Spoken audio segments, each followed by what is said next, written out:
And as I mentioned, it's only recently that I've begun actually writing about the actual act of being a parent. And so these four are really within the past year. Advice to my daughter regarding houses in the woods. One door to every house in the woods is unlocked. And you are always so tired that you try every entrance. The beds are either too hard or too soft. Eventually, wherever you lie when your eyes close will feel cozy at a glass coffin. Don't be surprised when you are awakened by bears or dwarves or the rasp of branches that carve the name of your prince into the bark of your dreams. Sleep is the worm in the bird's throat in the house in the woods. Apples and candy tart with poison. And if fortune should house you in that cottage in the glen, don't open your door to just anyone. Hide your auntie's magic from every spying crow. I may not be around to stay finger from the spindle, to loosen the taut ribbons from the shell of your bird cage.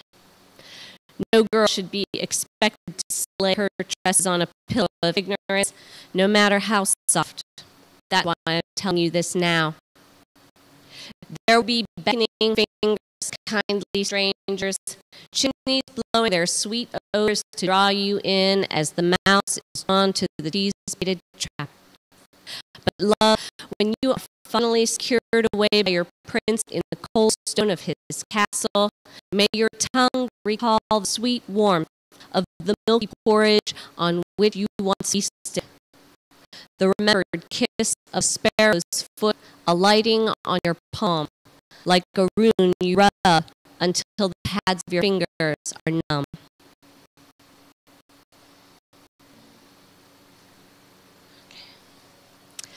We do a lot of playing out in the yard. A lot of play that actually turns out to be work. So there was one day we were picking up pine cones, but we were actually pretending we were elves picking up pine cones so that Santa could collect them and take them to the deer, because pine cones are actually reindeer food, and the garbage men collect them on Wednesdays during debris pickup and take them to Santa's reindeer. So this was last fall. He was longer than my index finger, pale hairs bristled out, yellow spires at his neck which bobbed as he crept onto the curved bark I held as a ship to ferry him from the dangerous shore beneath my daughter's slide to the safety of the north side of the northernmost tree in the stand of pines in our backyard. Placing a caterpillar where we thought he'd be most out of the way, we carried on with our game, pretending to elves picking pine cones for Santa's reindeer. Every few minutes, we run to see what the caterpillar is up to. He's on the tree. Okay, leave him alone. But we're born not knowing when or how to leave things be. Our hands emerging clutch around something we've been entire lives learning how to let go. Then, her running around the tree, panting, "Mommy, I don't see him anymore." His body now half curled and writhing at the tree's base in a depression in mulch so slight it could have been made by a child's foot. And while a part of me wanted to say, "Now look what you've done, I told you to leave him alone," I simply told her he needed to be alone because he was trying to sleep. And anyway, it's time to go inside and start dinner. But by the way, we both sighed at the clumsiness of our own best intentions. I think she knew.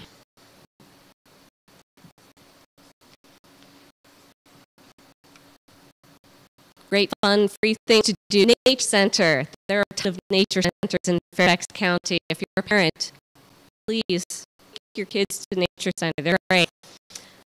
And so a source of inspiration. Nature Center.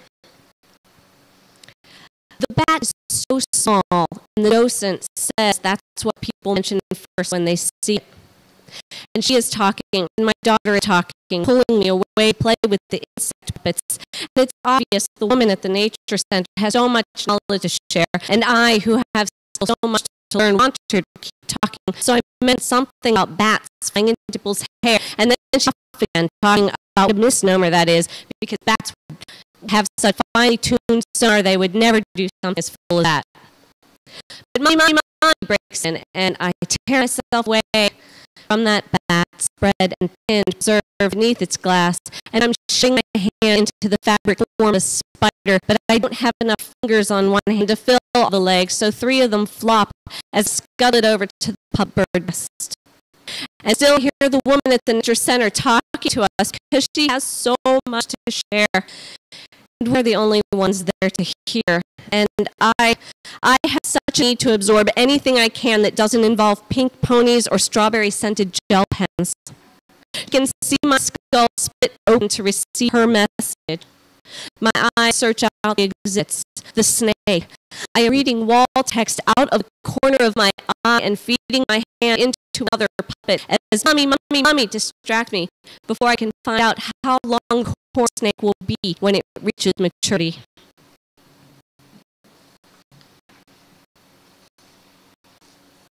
Okay, the last one I'm going to read debuted here several months ago. This was during the snowstorm, the 2 feet of snow, when my husband was actually out of town, and I had to shovel out just to get 2 doors down to have some wine with a neighbor. My life's purpose. As I reached my hand into the garbage disposal, one eye on the switch, as if it would lead to life on its own, I realized one should never, among other things, put a cheese stick into the garbage disposal. So as I scraped my nails along the rusty mechanisms I couldn't see, dislodging half-melted mozzarella, I realized I would be happy knowing my life's purpose could be to serve as a warning to others. And I realized that I wanted to be that woman in front of you in line at the drugstore on Friday night, baby on my hip, buying a 6-pack of cheap beer, condoms, and pregnancy tests. I want to be the one who licks the batter from the spoon and lives to tell. Let me be the jackass on TV who plays chicken with a car and loses. I want to be the cold sweat you wake with, the word warning you hear whispered in your mother's voice. Let me be the hesitation in your step, the canary in the coal mine. I want to be the one you shake your head at in disbelief, wondering, why the hell would anyone? I want to save you from yourself. Let me do that. Let me be your savior. Let me be your warning. Thank you very much.